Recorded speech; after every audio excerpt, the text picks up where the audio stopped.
बिस्मिल्लाहिर्रहमानिर्रहीम।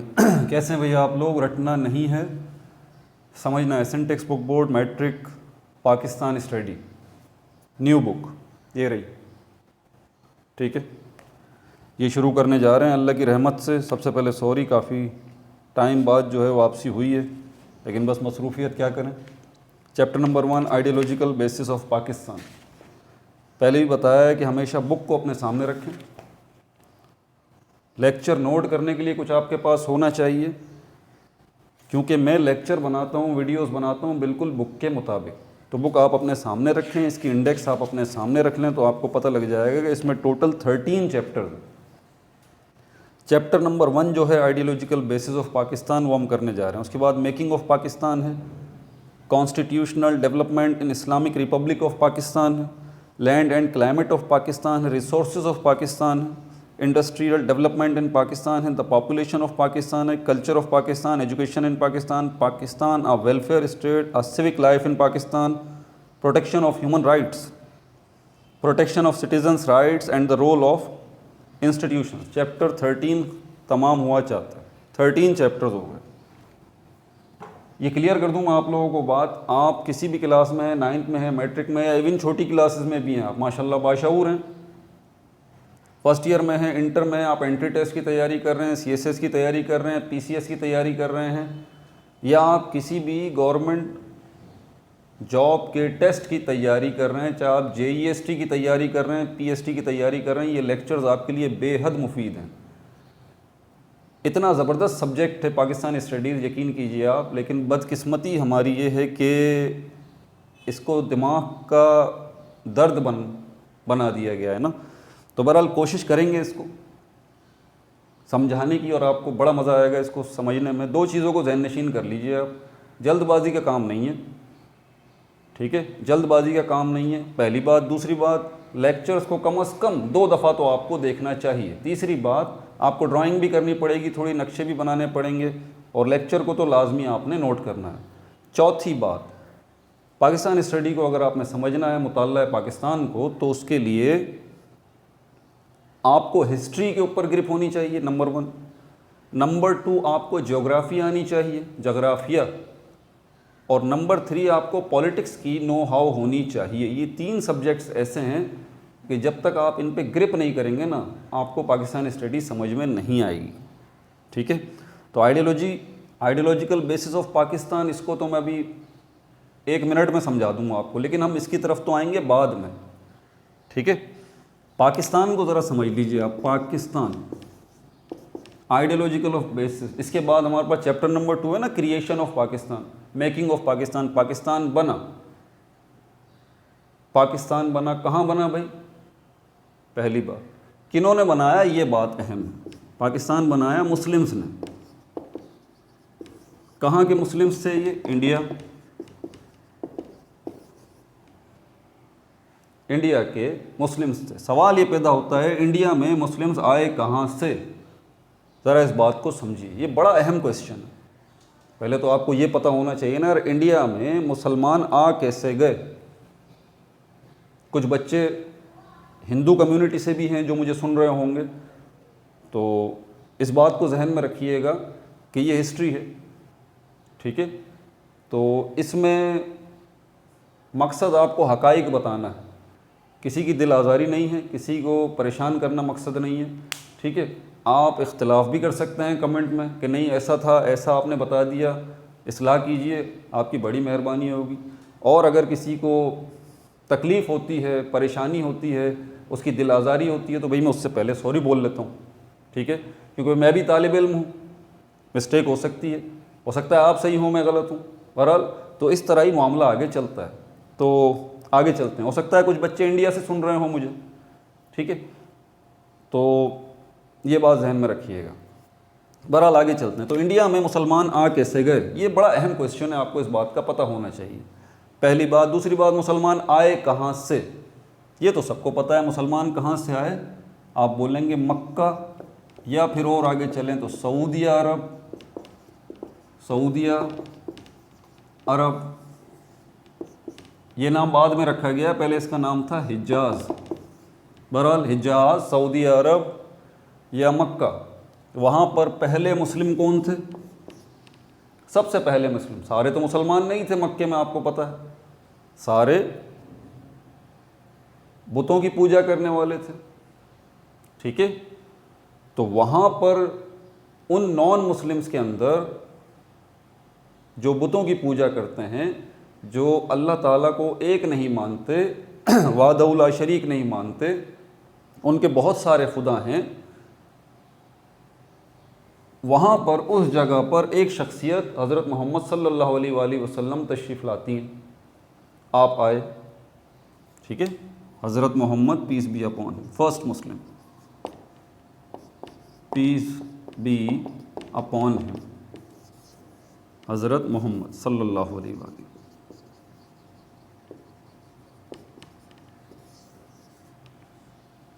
ठीक है, ये ज़रा नुक्ता समझिएगा, आपको इन सारी चीज़ों को समझना ज़रूरी है। हज़रत मोहम्मद सल्लल्लाहु अलैहि वसल्लम कहाँ? मक्के में तशरीफ़ लाए। पूरी दुनिया में, पूरी दुनिया, ये रही दुनिया, पूरी दुनिया में वाहिद मुसलमान, अकेले, ठीक है, अकेले मुसलमान।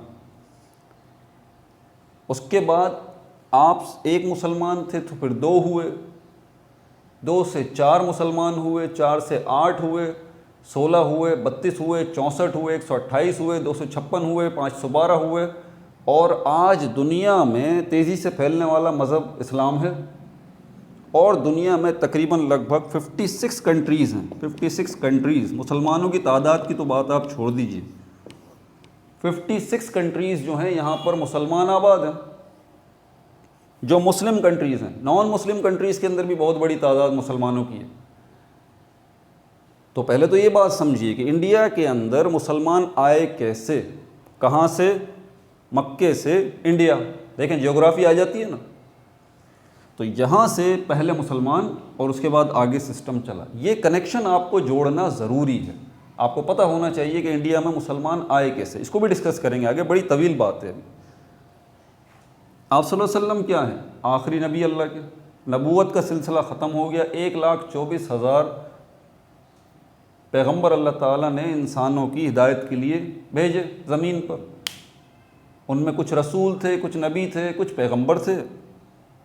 आप सल्लल्लाहु अलैहि वसल्लम आखिरी नबी थे। नबूवत का दरवाज़ा बंद हो चुका, ख़त्म हो गई कहानी। इस बात को भी ज़रा ध्यान में रखें। अब थोड़ी सी ज़रा ज्योग्राफी समझ लें आप, ताकि आपको पता लगे कि ये क्या है, ठीक है।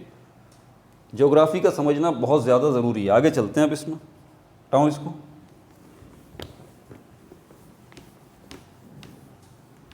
वर्ल्ड मैप को देखते हैं, पूरी दुनिया के मैप को। तो यहाँ पर हमारे पास क्या है? क्या आपको पता है? ये हमारी अर्थ है। अर्थ पर 71% जो है वो पानी है, और 29% क्या है? ये लैंड है। ये जो लैंड है 29% जो खुश्की है, ये 7 कॉन्टिनेंट्स पर मुश्तमिल है। 7 कॉन्टिनेंट्स, जिनको बर्र आज़म कहते हैं। इनके नाम भी मैं लिख देता हूँ, बर्र आज़म, नोट करते जाइए। पहला बर्र आज़म अफ्रीका, दूसरा बर्र आज़म एशिया, तीसरा बर्र आज़म यूरोप, चौथा बर्र आज़म जनूबी अमरीका, पांचवा बर्र आज़म शुमाली अमरीका,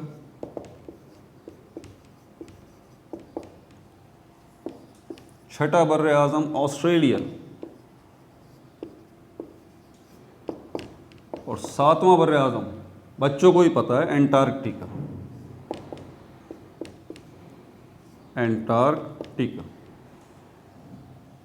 ये 7 बर्र आज़म हैं जहाँ पर इंसान आबाद है। 7 में नहीं बल्कि 6 पे। एंटार्कटिका क्योंकि बर्फ़ से ढका हुआ है, यहाँ पर इंसान आबाद नहीं है, सिर्फ रिसर्च सेंटर्स हैं। साइंटिस्ट बरादरी है बेचारी जो वहाँ पर रात दिन रिसर्च करती रहती है। इंसान यहाँ आबाद नहीं हो सकते। ऑस्ट्रेलिया सबसे छोटा बर्र आज़म है और एक कंट्री भी है। शुमाली अमरीका, जनूबी अमरीका, ये जो, उसके बाद ये अफ्रीका जो है ये भी एक कॉन्टिनेंट है।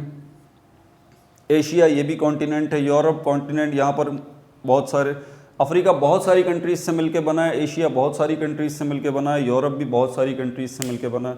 जनूबी अमेरिका और शुमाली अमेरिका, ये भी बहुत सारी कंट्रीज़ से मिलके ये बने हैं, जिसको हम USA कहते हैं। USA, ये आपको पता होना चाहिए।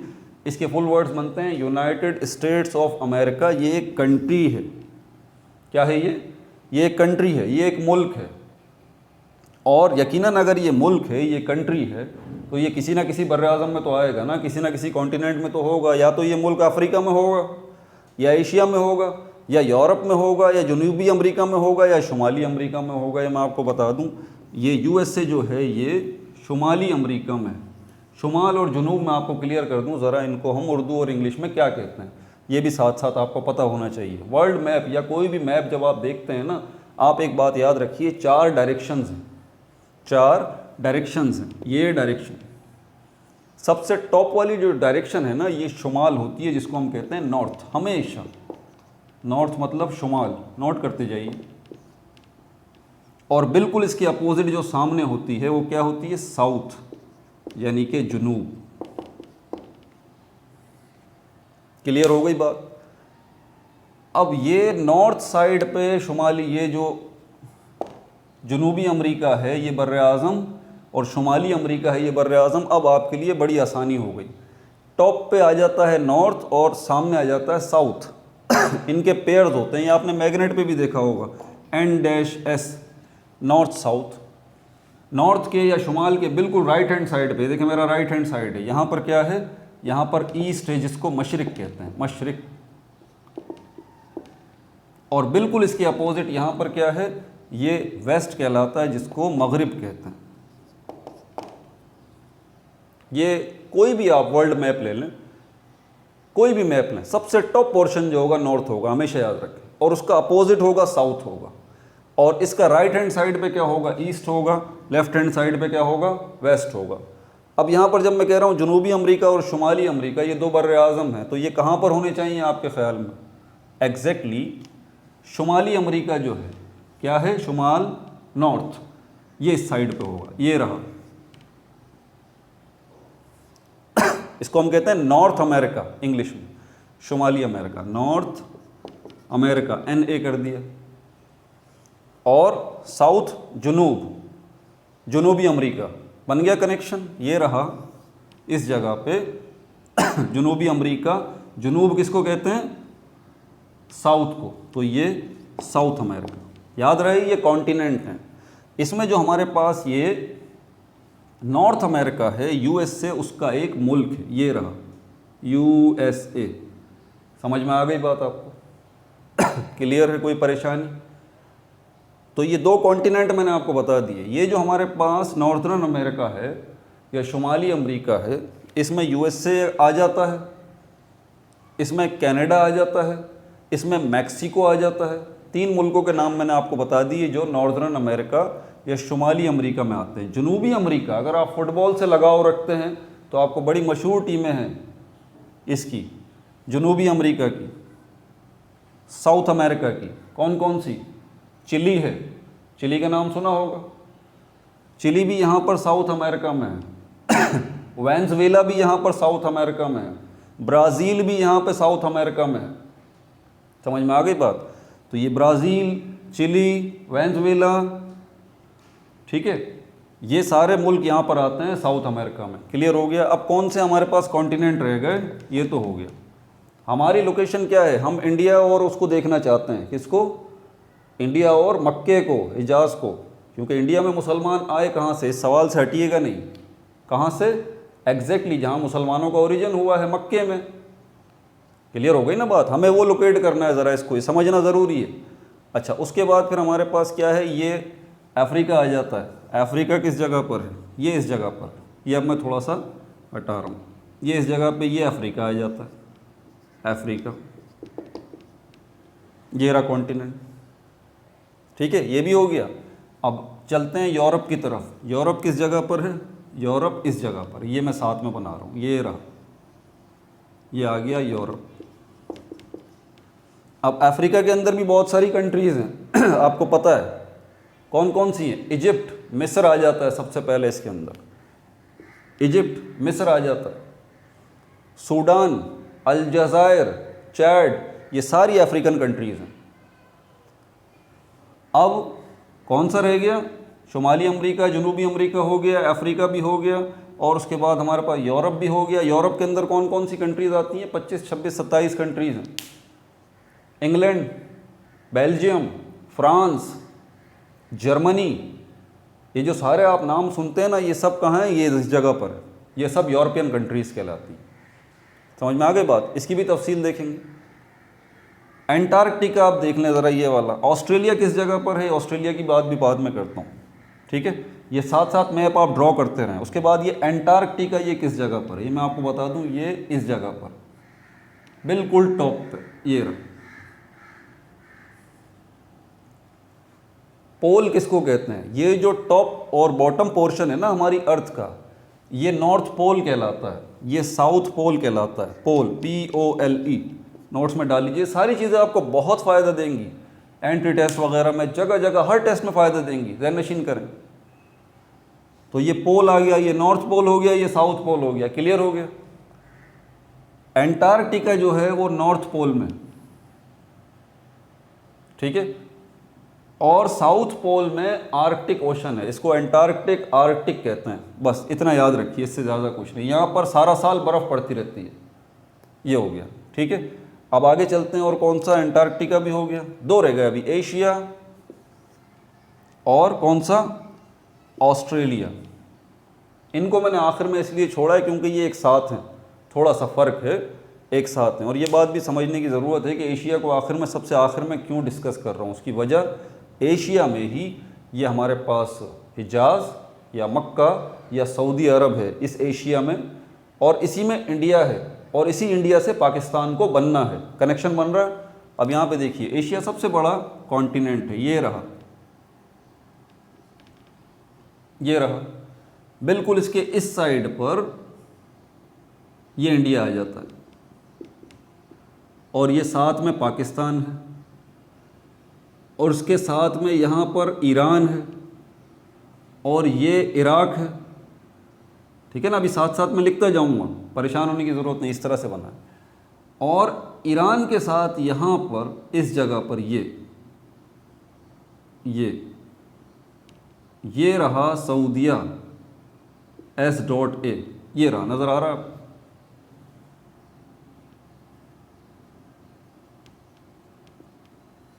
ठीक हो गया।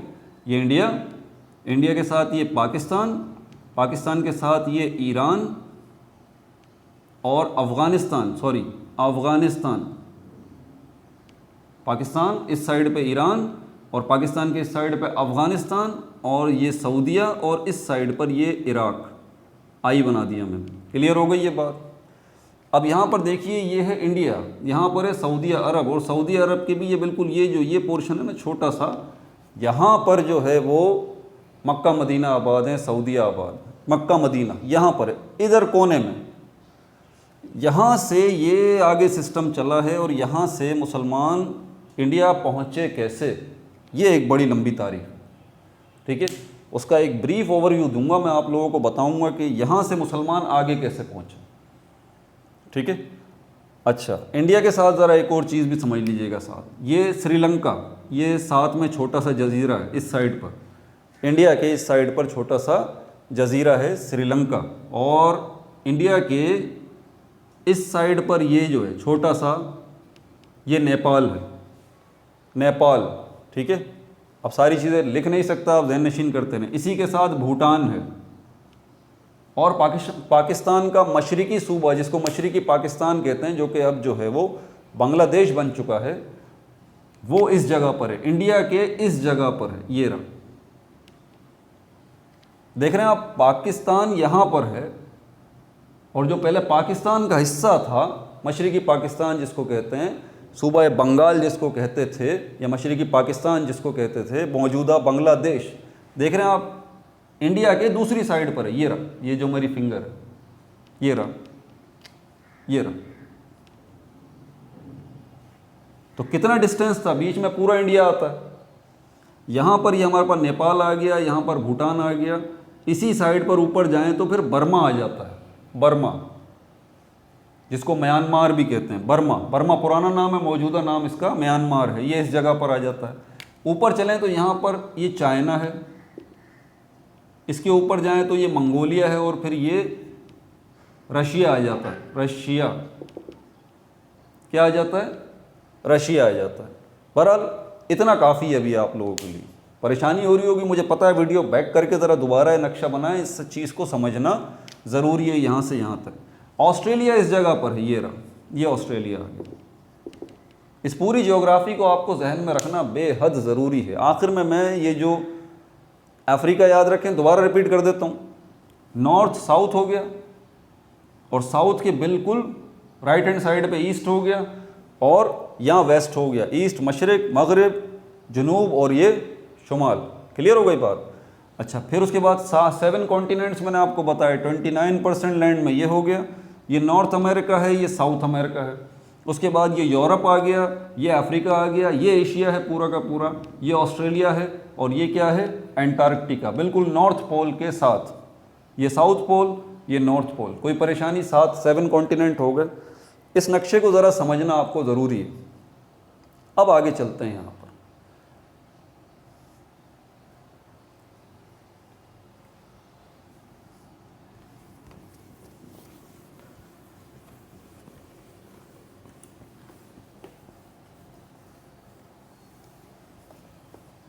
अंबिया कराम के सिलसिले को समझना भी आपको बहुत ज़्यादा ज़रूरी है।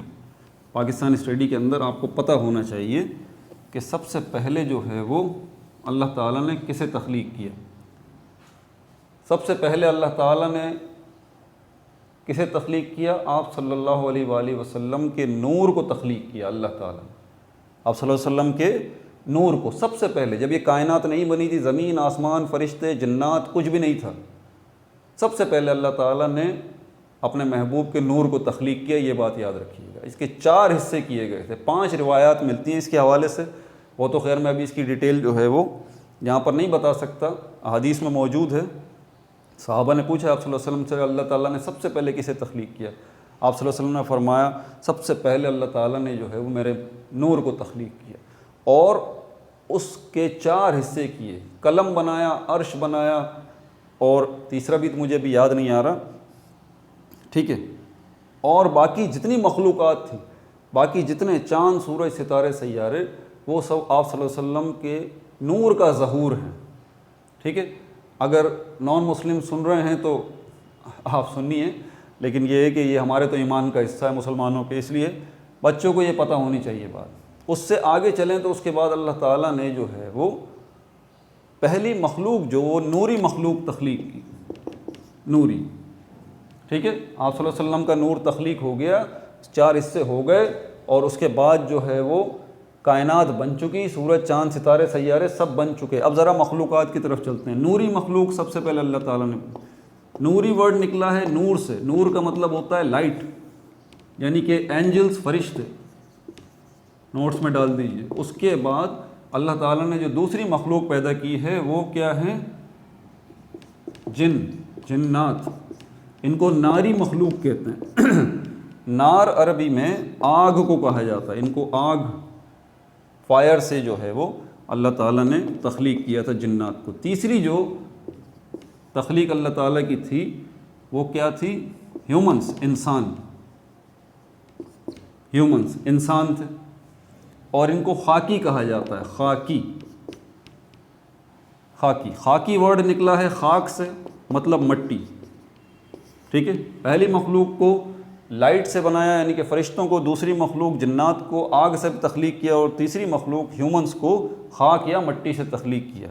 पहले इंसान कौन थे? हज़रत आदम अलैहिस्सलाम, सबको पता है, हमारे जद्द अमजद हज़रत आदम अलैहिस्सलाम। और उसके बाद हज़रत आदम अलैहिस्सलाम की तख्लीक के बाद अम्मा हव्वा को तख्लीक किया, जो रिवायात से मिलता है हज़रत आदम अलैहिस्सलाम की पसली से अम्मा हव्वा को तख्लीक किया। ये पहला पेड़ था, कहाँ पर? जन्नत में। और उसके बाद जन्नत से ये पहला पेड़ ज़मीन पे आया, और इससे नस्ल इंसानी चली। नोट करते जाइए, आपका जहन, दिमाग जो ना अभी थोड़ा थोड़ा घूमना शुरू होगा, ठीक है। नस्ल इंसानी चली, यानी कि बच्चे हुए हज़रत आदम अलैहिस्सलाम और अम्मा हव्वा के, ठीक है। चिल्ड्रन, और उसके बाद दूसरे जो नबी आए इसमें वो हज़रत शीस अलैहिस्सलाम थे, नंबर 2। अब इसकी ज़रूरत क्यों महसूस हुई? पहले नबी जो थे वो हज़रत आदम अलैहिस्सलाम थे, ठीक है, पहले इंसान भी थे, पहले नबी भी थे। दूसरे इनके साहबजादे कौन थे? हज़रत शीस, हज़रत शीस अलैहिस्सलाम, ये आपको पता होना चाहिए।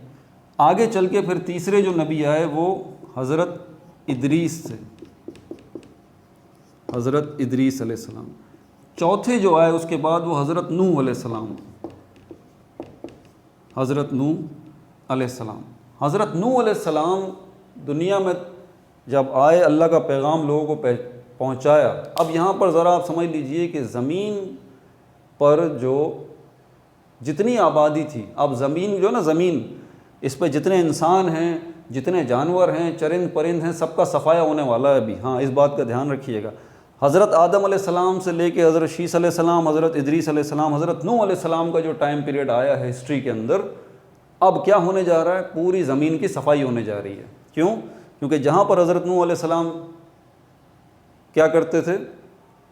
तबलीग करते थे लोगों को कि भाई अल्लाह के रास्ते पे आ जाओ, बुरे काम छोड़ दो, एक से ज़्यादा खुदा ना बनाओ, अल्लाह एक है उसको मानो।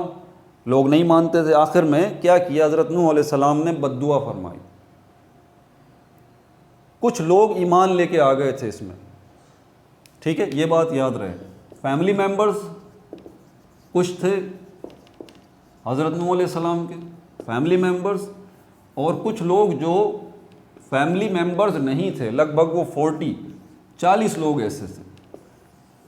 अल्लाह ताला ने हुक्म दिया हज़रत नूह अलैहिस्सलाम को, बहुत बड़ी कश्ती बनाओ और जानवरों के जोड़े एक एक पैर जो है उसमें रख लो, नबातात का, हैवानात का, यानी कि प्लांट्स का एक एक पैर रख लीजिए आप उस कश्ती में, और जो क्या हैं जानवर हैं उनका भी एक एक पैर जो है उस कश्ती में रख लीजिए। इसके बाद ये कश्ती बना के आप अपने फैमिली मेम्बर्स को उस कश्ती में लेके आ जाएं, और वो 40 लोग जो ईमान लाए वो भी आ गए उसी कश्ती के अंदर। उसके बाद क्या हुआ? हर तरफ से पानी निकलना शुरू हुआ, पानी निकलना शुरू हुआ। ये अल्लाह का अज़ाब था, ठीक है, पानी निकलना शुरू हुआ। आपको पता है कि पूरी ज़मीन, इतना पानी निकला, इतना पानी कि पूरी ज़मीन जो है वो डूब गई। ज़मीन पर जितनी मखलूक़ात थी, इंसान थे, सब के सब, बाकी जानवर थे, पौधे थे, नबातात थे, सब के सब ख़त्म हो गए, सब के सब, कुछ भी नहीं बचा। इस बात को बड़े ध्यान से सुन लीजिएगा। हमारी अर्थ पर हज़रत नूह अलैहिस्सलाम, उनके फैमिली मेम्बर्स, उस कश्ती के अंदर कुछ एनिमल्स के पेयर थे और प्लांट्स थे, और वो 40 लोग जो आप पर ईमान लाए थे। बस पूरी ज़मीन पर सब कुछ ख़त्म हो चुका था। यहाँ पर एक नुक्ता भी ज़रा मैं आपको क्लियर कर दूँ। खाना काबा, खाना काबा किस जगह पर है? आप कहेंगे सर मक्का में है। खाना काबा, खाना काबा मक्के में सबसे पहले किसने तामीर किया? ये आपको पता होना चाहिए। खाना काबा सबसे पहले जो है वो फ़रिश्तों ने तामीर किया था। अल्लाह का घर मक्के में, खाना काबा सबसे पहले किसने बनाया? फ़रिश्तों ने बनाया। जब हज़रत आदम अलैहिस्सलाम और अम्मा हव्वा ज़मीन पर तशरीफ़ लेके आए तो खाना काबा पहले से मौजूद था, तवाफ़ होता था, ठीक है, फ़रिश्ते वग़ैरह जो थे वो तवाफ़ करते थे खाना काबा का। अल्लाह का घर पहले से मौजूद था, ये बात याद रखनी है। उसके बाद हज़रत आदम अलैहिस्सलाम ने भी इसमें थोड़ा इजाफ़ा किया। खाना काबा, खाना काबा जो है वो पहले स्क्वायर शेप में था, स्क्वायर शेप में। स्क्वायर पता है आपको? गोल को कहते हैं। ये शक्ल होती है स्क्वायर की, जिसकी चारों साइड्स की मेजरमेंट बराबर होती है। ये स्क्वायर शेप में था। आजकल स्क्वायर शेप में नहीं है, क्यूबॉइड में है ना, क्यूब में है, इस शेप में। तो पहले स्क्वायर शेप में था। तूफ़ान नूह जब आया तो उसके बाद खाना काबा की जो दीवारें थीं वो भी ढह गईं, गिर गईं, और उसके बाद खाना काबा का हल्का सा सिर्फ निशान रह गया यहाँ पर कि निशानी थी। ये बात जहन में रखिएगा। दोबारा खाना काबा की तामीर कब हुई इस बात को भी जहन में रखना है, आगे चल के बताऊँगा, ठीक है। खाना काबा जो है उसकी दीवारें भी गिर गई सैलाब की वजह से। ये जो सैलाब आया था हज़रत नूह अलैहिस्सलाम के दौर में, हो गया। अब आगे चलते हैं, इस बात को ज़रा समझिएगा। अब हज़रत नूह अलैहिस्सलाम जो है आगे नस्ल इंसानी जो चली थी ना, वो हज़रत नूह अलैहिस्सलाम से चली थी, इस बात को मत भूलिएगा। हज़रत नूह अलैहिस्सलाम से नस्ल इंसानी चली थी। पहले किससे चली थी? हज़रत आदम अलैहिस्सलाम से। हज़रत नूह अलैहिस्सलाम से नस्ल इंसानी चली थी। 3 बेटे थे हज़रत नूह अलैहिस्सलाम के, नोट कर लीजिएगा ज़रा, हाम, साम और याफ्स। ये अलिफ ज़बर या, फे और ये से, याफ्स, ये 3 बेटे थे। आज दुनिया में जितने भी लोग हैं, हज़रत नूह अलैहिस्सलाम खुद किसके बेटे थे? कहाँ से जाके कनेक्शन मिल रहा है इनका? पहला पेयर कौन सा था? हज़रत आदम अलैहिस्सलाम, अम्मा हुआ, ये मत भूलिएगा, ठीक है। और जब ज़मीन पर सब ख़त्म हो गया, हज़रत नूह अलैहिस्सलाम और इनके ये बेटे थे, तो अब हम जो लोग हैं सब के सब जो है वो किससे ताल्लुक़ रखते हैं? हज़रत नूह अलैहिस्सलाम से। समझ आ गई बात? तो हज़रत नूह अलैहिस्सलाम के ये जो 3 बेटे थे, हाम, साम और याफ्स, इनमें से जो साम हैं, इनकी कौम किस जगह पर आई थी? ये आई थी इस जगह पर, जिसको हम अरब कहते हैं। अरब के ख़ित्ते में आके आबाद हुई थी। याद रहे, अरब के ख़ित्ते की बात कर रहा हूँ। ये आज जो यमन बना हुआ है, यमन भी है, UAE है, मस्कत, ओमान, ये जो आप नाम सारे सुन रहे हैं ना, सऊदी अरब के साथ जो हैं, ये पूरा का पूरा ख़ित्ता कलेक्टिवली अरब कहलाता था। और आपको याद होगा मैंने नक्शा बनाया था अभी, सऊदी अरब के ऊपर क्या था? इराक़ था, और इसी के साथ, इराक़ के साथ यहाँ पर शाम है, सीरिया जिसको कहते हैं, सीरिया, शाम, ये शाम, और ये इराक़, और ये ईरान। कलेक्टिवली ये पूरा का पूरा जो है ये पोर्शन, इसको बाबुल कहते थे, बाबुल, ये आपको पता होना चाहिए। ये अरब का ख़ित्ता है, और ये ईरान, इराक़, शाम, ये कलेक्टिवली क्या कहलाता था? ये बाबुल कहलाता था। इसको समझना बहुत ज़्यादा ज़रूरी है आप, ठीक है। बात ज़्यादा तवील हो रही है, मैं इसको थोड़ा और शॉर्ट कर दूं यहाँ पर। बहरहाल बाकी लोग कहाँ थे? ये याफ्स जो हैं, इनके भी बच्चे हुए, हाम के भी बच्चे हुए, और ये कई 100 सालों तक जो ना, ये पूरी बहुत ज़्यादा आबादी दुनिया में इन तीनों की नस्लों की फैल गई पूरी दुनिया में।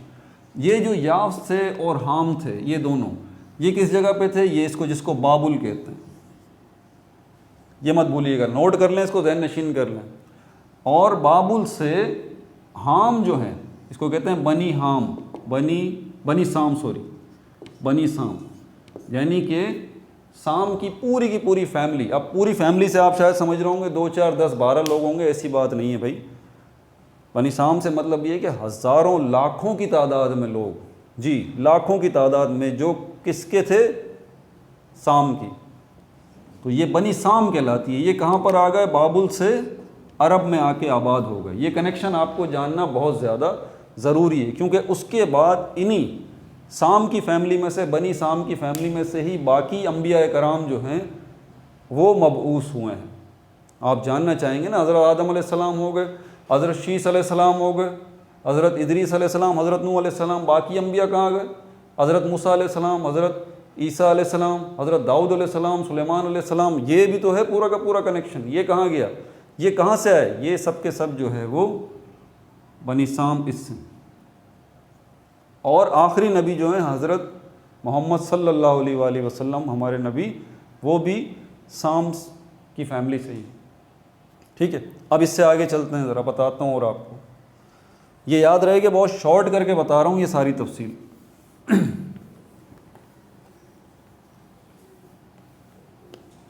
ये नक्शा नहीं मिटाता।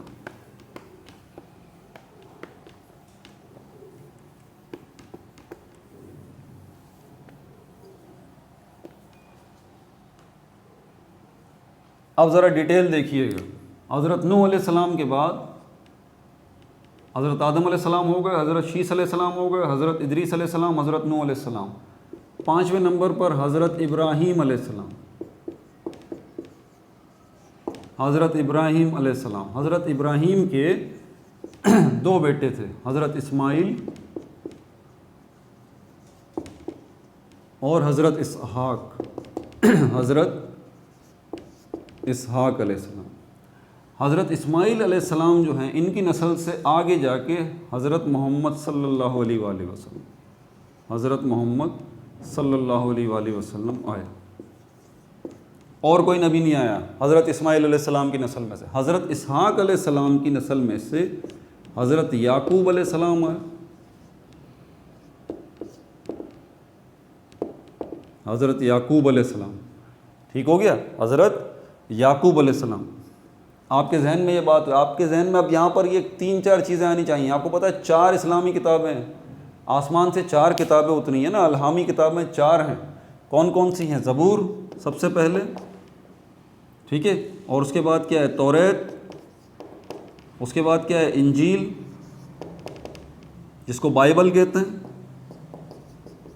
उसके बाद क्या है? कुरान।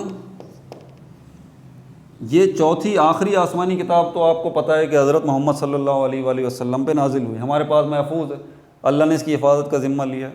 ज़बूर ये जो किताब नाजिल हुई थी ये किस नबी पे नाजिल हुई?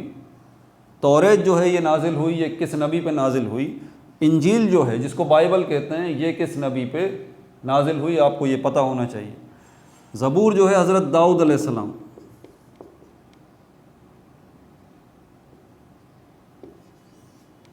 ठीक है। तौरात जो है हज़रत मूसा अलैहिस्सलाम,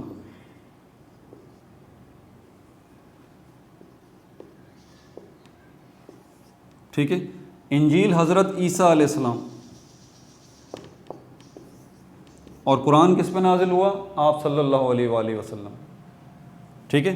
अब हम ये जानना चाहेंगे हज़रत दाऊद अलैहिस्सलाम कब आए, हज़रत मूसा अलैहिस्सलाम कब आए, हज़रत ईसा अलैहिस्सलाम कब आए?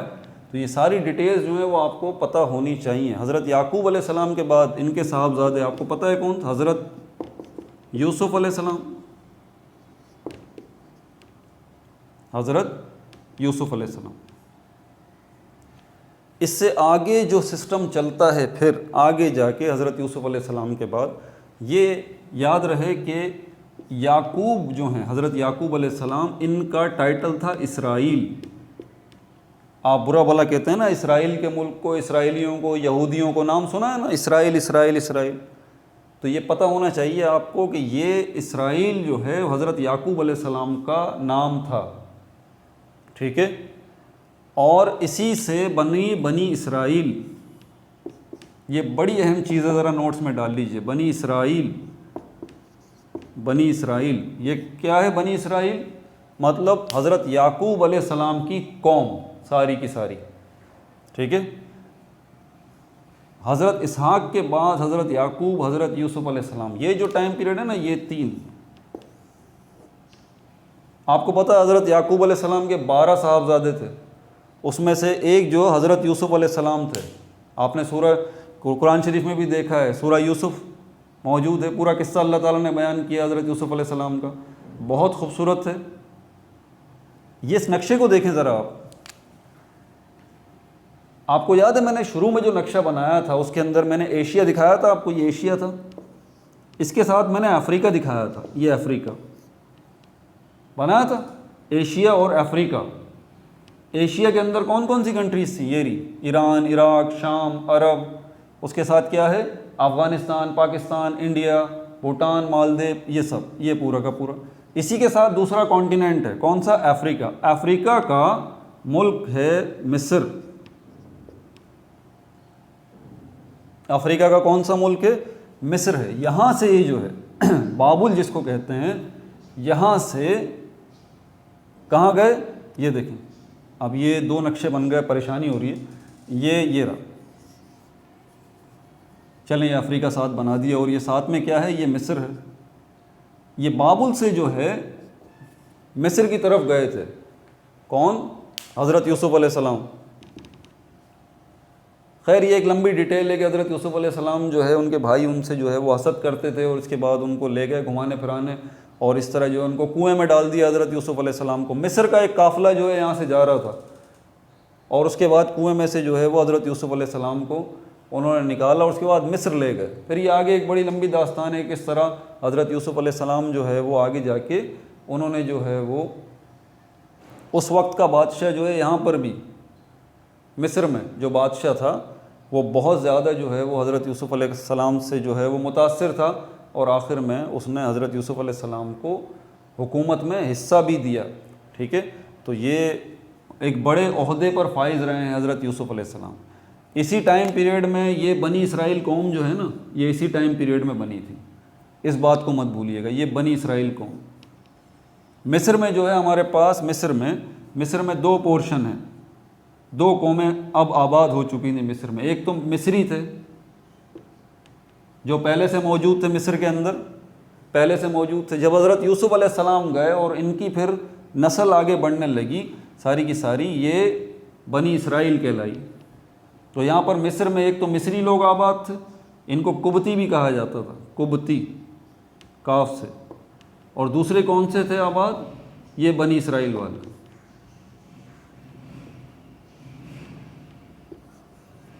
हज़रत यूसुफ़ अलैहिस्सलाम ने दुनिया से पर्दा फरमाया, उसके बाद उनके जो लोग थे वहाँ पर मिस्र में आबाद हो गए। 200, 300, 400, 500 साल गुज़रे और इनकी आबादी बहुत ज़्यादा वहाँ पर मिस्र में बढ़ गई। तो ये मिस्री या कुबती और बनी इसराइल, ये दो कौमें यहाँ पर आबाद हो गई, इस बात को मत भूलिएगा। उसके बाद हज़रत मूसा अलैहिस्सलाम जो है उनका ज़हूर होता है यहाँ पर, हज़रत मूसा अलैहिस्सलाम का, इसी बनी इसराइल कौम में। अब बाकी जितने अम्बिया आएंगे ना, बस यहीं तक थोड़ी मेहनत थी, आगे सुन लीजिए।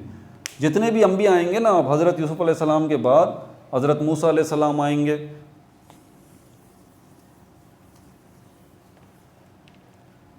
ठीक है, जिनके ऊपर तौरात नाजिल होगी, हज़रत मूसा अलैहिस्सलाम, वो भी बनी इसराइल की कौम में आएंगे। और उसके बाद जो है वो ये बनी इसराइल की कौम यही अभी जो यहूदी कहलाती है। और उसके बाद जो है वो हज़रत यूसुफ़ अलैहिस्सलाम के बाद हज़रत मूसा अलैहिस्सलाम,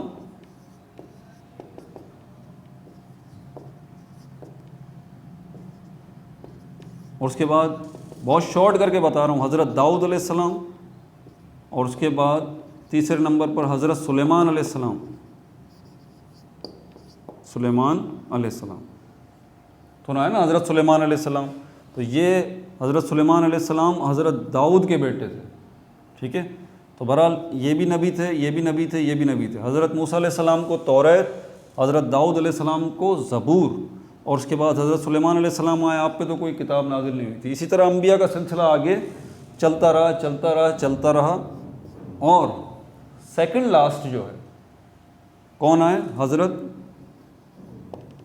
इस्माईल अलैहिस्सलाम, सॉरी सेकंड लास्ट कौन से आए थे, हज़रत ईसा अलैहिस्सलाम, हज़रत ईसा अलैहिस्सलाम, ये सेकंड लास्ट थे। हज़रत ईसा अलैहिस्सलाम जब दुनिया में तशरीफ़ लेके आए ना, अब टाइम दो हिस्सों में डिवाइड होने के लिए जा रहा है। अब ज़रा ध्यान लगाइएगा, यहाँ पर मुश्किल चीज़ अब थोड़ी आएगी, मिटा दूँ इसे।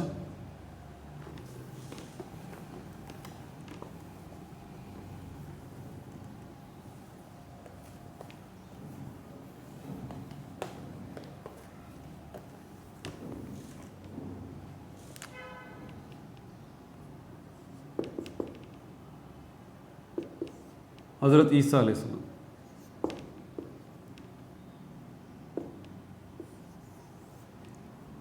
आज क्या है, ये 2022 है, ये एडी कहलाता है।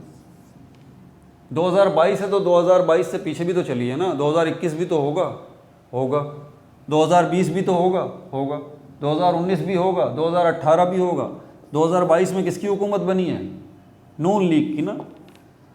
और 4 साल पीछे चलें तो 2018 में किसकी हुकूमत बनी थी, पीटीआई की। और पीछे चलें तो फिर 2015 में किसकी हुकूमत थी, नून लीग की, देखिएगा। और पीछे चलें तो 2008 में आ जाइए, 2008 में किसकी हुकूमत बनी थी, पीपी की। 2008 से पीछे आइए तो फिर क्या आ जाता है, 2000 आएगा और 1999 आएगा, 1999 किसकी हुकूमत थी, जनरल परवेज़ मुशर्रफ की।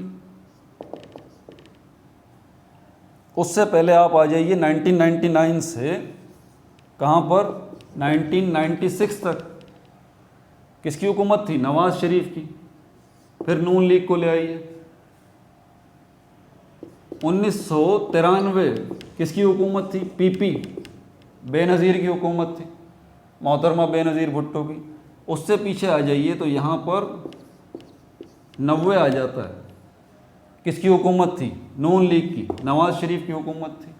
उससे पीछे आ जाइए तो 1988 आ जाता है, किसकी हुकूमत थी? पीपल्स पार्टी यानी कि बेनज़ीर भुट्टो वज़ीर आज़म पाकिस्तान बनी थी 1988 में। 1988 में पाकिस्तान पीपल्स पार्टी की तरफ से मोहतरमा बेनज़ीर भुट्टो वज़ीर आज़म बनी थी, 2 साल रही। 1990 में फिर नून लीग की हुकूमत आ गई, नवाज़ शरीफ वज़ीर आज़म बना, 3 साल रहा। 1993 में फिर दोबारा पीपल्स पार्टी की हुकूमत आ गई, ठीक है। मोहतरमा बेनज़ीर भुट्टो फिर वज़ीर आज़म बनी, 3 साल रही वो भी। फिर 1996 आ गया, फिर दोबारा नवाज़ शरीफ वज़ीर आज़म बना, और 1996 से 1999 ये 3 साल ही रहा। उसके बाद जनरल परवेज़ मुशर्रफ ने इनकी हुकूमत का तख्ता उलट दिया, और उसके बाद फिर क्या हुआ?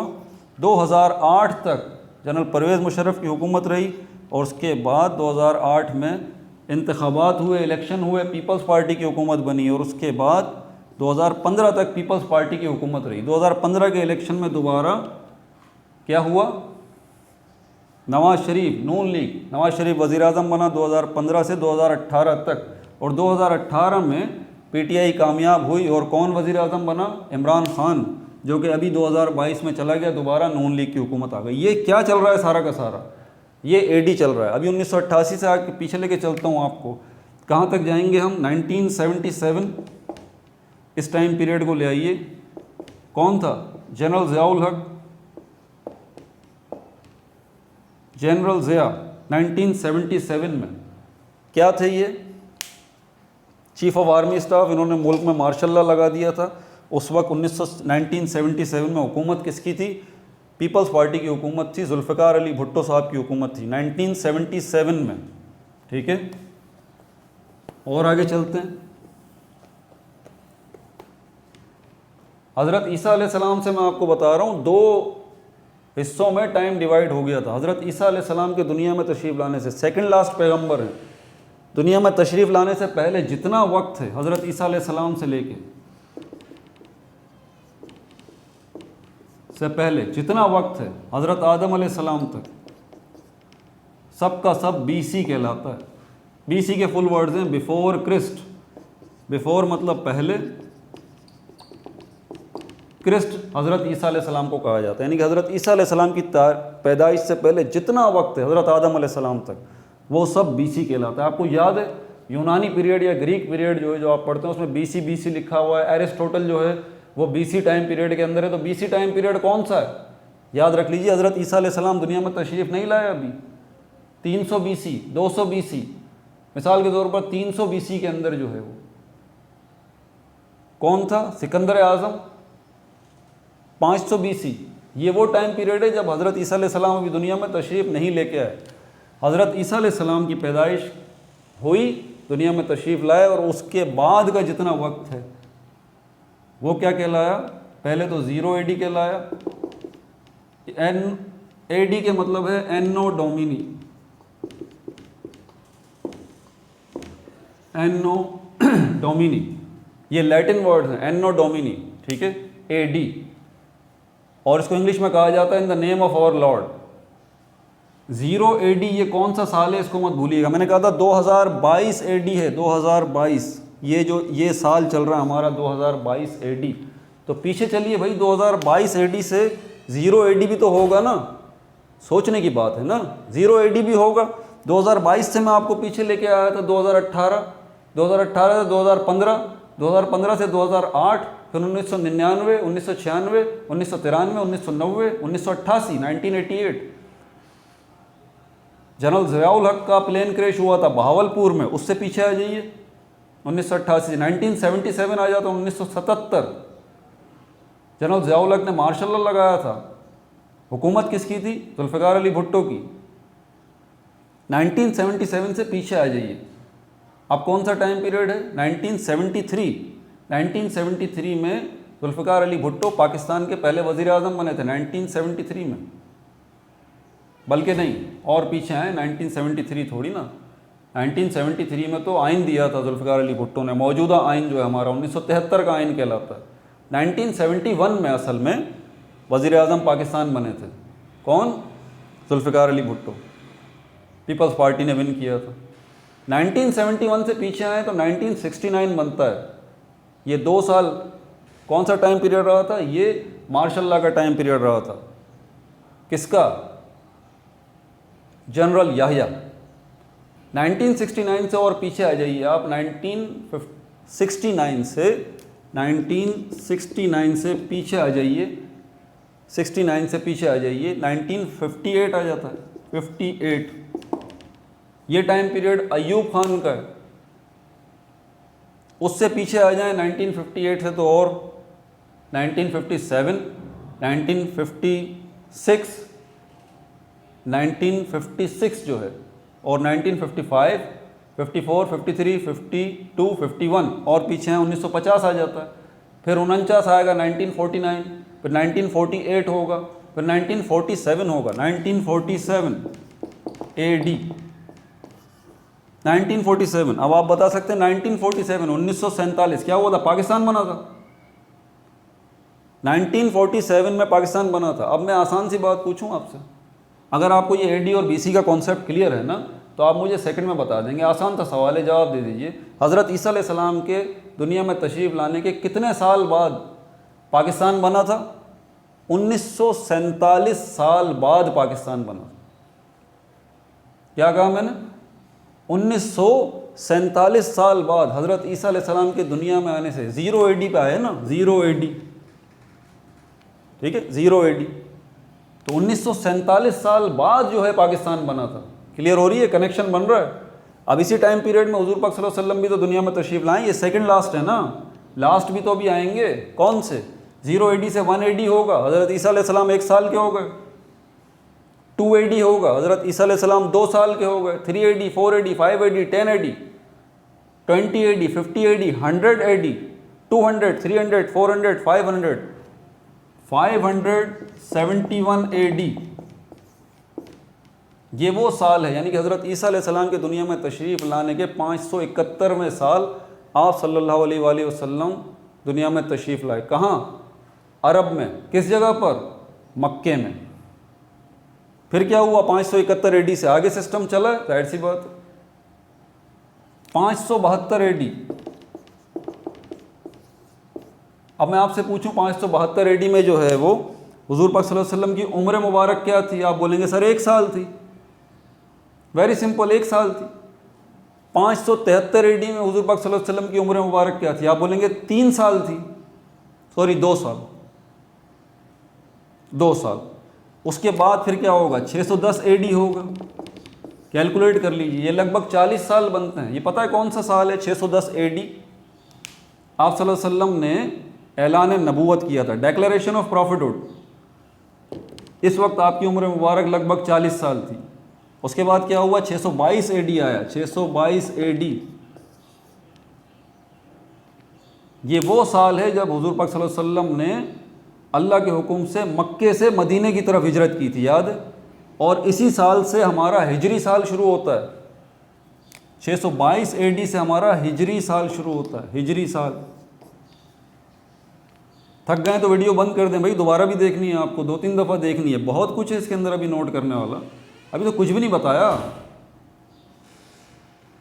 ठीक है। तो 622 AD फर्स्ट हिजरी। हिजरी किससे वर्ड निकला है? हिजरत से।